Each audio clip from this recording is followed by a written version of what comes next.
Yeah so ఓవరాల్గా situation చూస్తే Pakistan army ఇందాక వారు చెప్పినట్లు పరంగా చెప్పినట్టు చాలా కీలకమైన విషయం, ఇక్కడ చాలామందికి తెలియని విషయం వారు చెప్పారు.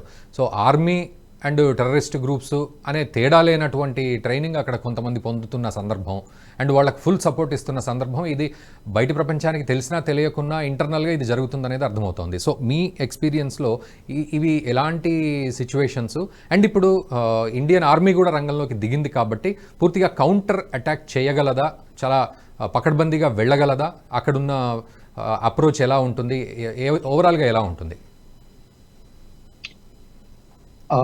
రాజు గారు, రఘునందన్, నేను 1976లో ఎన్డీఏ చేరినప్పుడు 1980 ఫస్ట్ పోస్టింగ్ నాది కాశ్మీర్, నార్త్ కాశ్మీర్, అంటే ఇప్పుడు మీరు వినే బారాముల్లా, కుప్వారా అండ్ ఈవెన్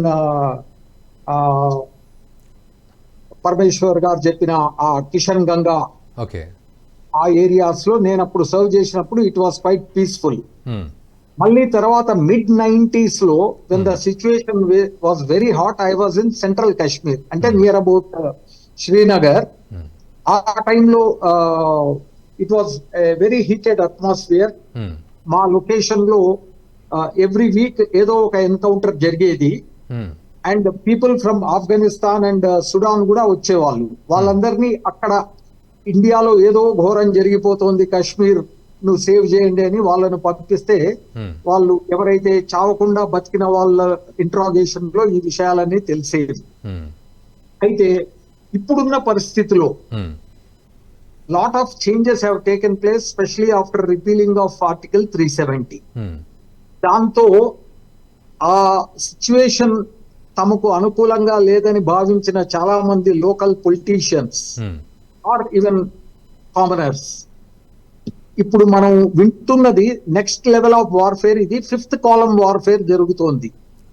ఏదైతే 2 ఫ్రంట్ నుండి 2.5 ఫ్రంట్ అంటున్నామో, లోకల్ సపోర్ట్ వల్ల ఈ టెర్రరిస్ట్ ఎవరైతే ఉన్నారో వాళ్ళు ఎక్కువ కాలం హోల్డ్ అవుట్ చేయగలుగుతున్నారు. దానికి మీరు కొద్దిగా వెనక్కి వెళ్తే ఈ రోహింగ్యాలను కొంతమందిని తీసుకువెళ్లి జమ్మూ ప్రాంతంలో సెటిల్ చేయడము, సెమీ సెటిల్మెంట్ అనుకోండి. ఈ రోజు న్యూస్ లో కూడా మనకు ఒక ఇన్ఫర్మేషన్ దొరికింది,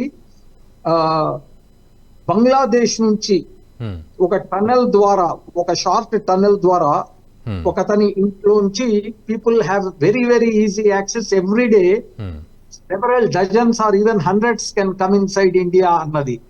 ఇది ఎన్ని సంవత్సరాలుగా జరుగుతుందో మనకు తెలవదు. సో అటువంటి డేంజరస్ సిచ్యువేషన్ లో ఉన్నాం మనం. It is not simply to be seen as a Kasab ను ఎట్లా అయితే వాళ్ళు పంపిస్తే వాడి వెనక ఎంత పెద్ద యంత్రాంగం ఉండిందో, అదే విధంగా ఇప్పుడు ఈ 30, 40 లేదా 100 మంది టెర్రరిస్ట్ ఎవరినైతే మనం పట్టుకోగలుగుతున్నామో, that is only tip of the iceberg. అంటే జస్ట్ ఒక చిన్న పార్ట్ మాత్రమే, చిన్న పార్ట్. వాళ్ళకున్న సపోర్ట్ మెకానిజం ను అంచెలంచెలుగా మనము ట్రేస్ అవుట్ చేసి వాటిని న్యూట్రలైజ్ చేయాలి అంటే India actually is in a very very tricky situation ఇప్పుడు.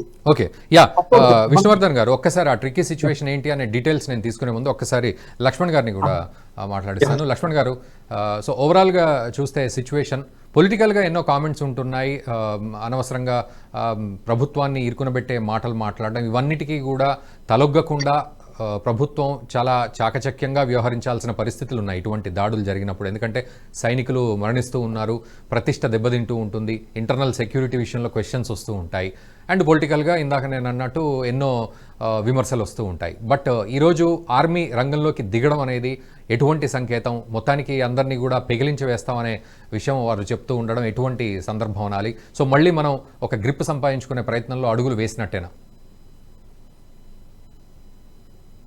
మ్యూట్లో ఉంది సార్, మ్యూట్లో ఉంది. ఆర్మీ పెద్ద ఎత్తున క్యాంపెయిన్ చేసింది అన్నటువంటి వార్తలు వస్తున్నప్పుడు, ఒకవేళ అదే నిజమైతే మాత్రము ఖచ్చితంగా జల్లెడ పట్టి టెర్రరిస్టులను ఏరి పారేయాల్సిన అవసరం ఉంది. ఎందుకంటే ప్రతిసారి ఉదాసీనంగా ఉండటము, కొంతవరకే ప్రయత్నాలు చేయటము. ఉమ్, ఇప్పుడు 10 సంవత్సరాల నుంచి కేంద్రంలో బీజేపీ అధికారంలో ఉంది. ఉమ్, ఈ 10 సంవత్సరాల కాలంలో మరి పాకిస్తాన్ వైపు నుంచి టెర్రరిస్టులు రావటం లేదా, ఉమ్, ఎన్కౌంటర్ జరగటం లేదా, సైనికుల్ని చంపటం లేదా, ఉమ్, ఎక్కడ ఆగింది? అవును. అదే బీజేపీ ప్రభుత్వం అక్కడ ఉంది, వాళ్ళు చాలా సీరియస్ గా తీసుకుంటారు ఉమ్, అనేటువంటి భయం లేకుండా పోయింది కదా. అంటే అవును. ఉదాసీనత కనిపిస్తున్నది. అవును. అది ఏదో సర్జికల్ స్ట్రైక్ గొప్పగా చెప్పుకుంటే సరిపోదు కదా, Hmm. ఇది నిరంతర ప్రక్రియ లాగా అయిపోయింది కదా. అవును. ప్రతిరోజు వాళ్ళని కనిపెట్టుకొని ఉండాల్సినటువంటి పరిస్థితులను క్రియేట్ చేస్తున్నారు కదా. ఉమ్, ఏదో ఒక రూట్లలో ఇప్పుడు ఇందాక మేము చెప్పినట్టు సొరంగం ద్వారా ఏర్పాటు చేసుకొని రావటము.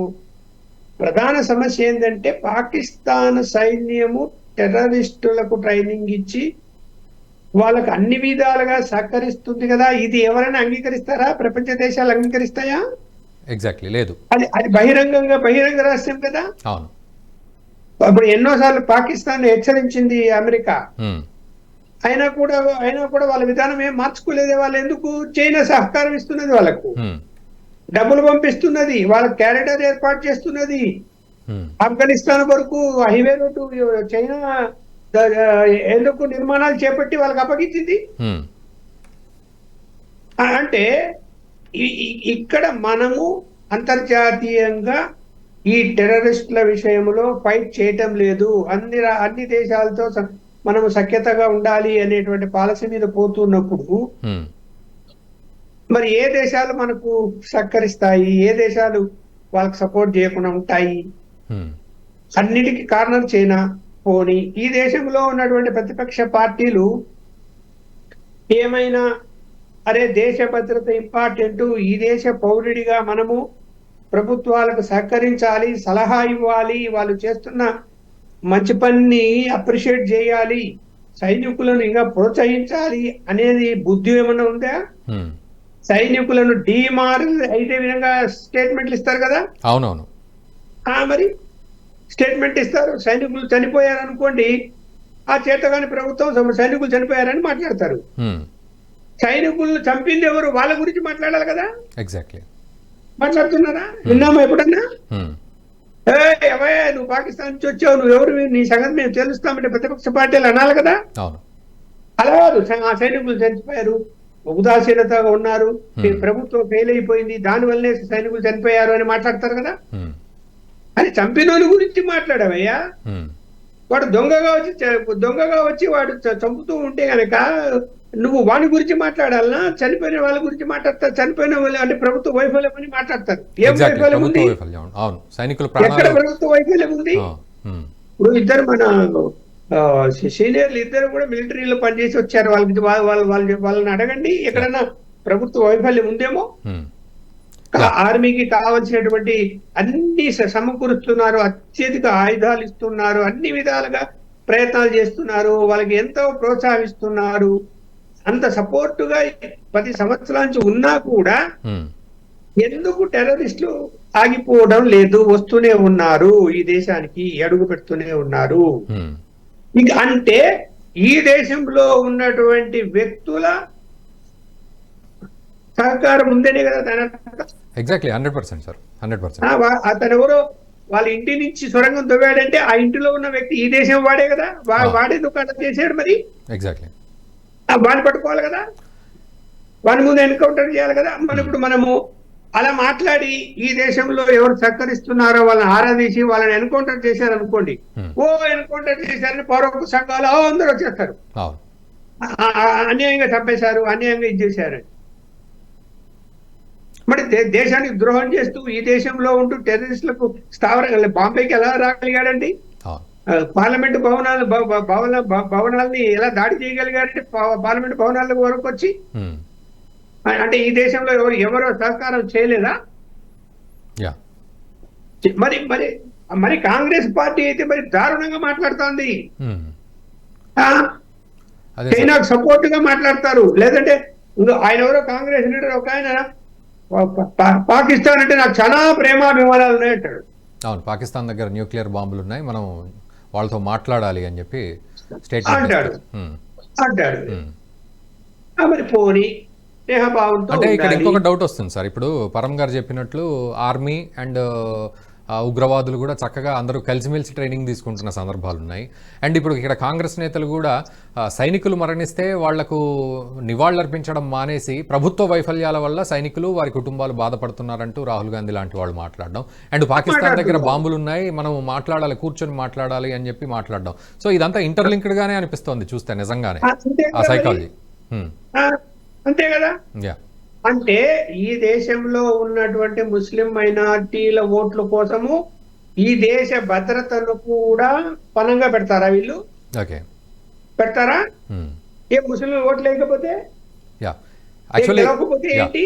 ఎగ్జాక్ట్లీ ఇది ప్రశ్నించాల్సిన పరిస్థితి. యాక్చువల్లీ నిజంగా పౌరులు కూడా ప్రశ్నించాల్సిన పరిస్థితి. ఈ వీడియో మీకు నచ్చినట్టయితే లైక్ చేయండి, 10 మందికి షేర్ చేయండి. అలాగే కామెంట్ల రూపంలో మీ అభిప్రాయాలను మాతో పంచుకోండి. Nationalist hub group of channels ను సబ్స్క్రైబ్ చేసుకుని తెలుగునాట జాతీయవాద జర్నలిజాన్ని ప్రోత్సహించండి. ఈ వీడియో కింద ఉన్న బెల్ ఐకాన్ పై క్లిక్ చేయడం మర్చిపోవద్దు.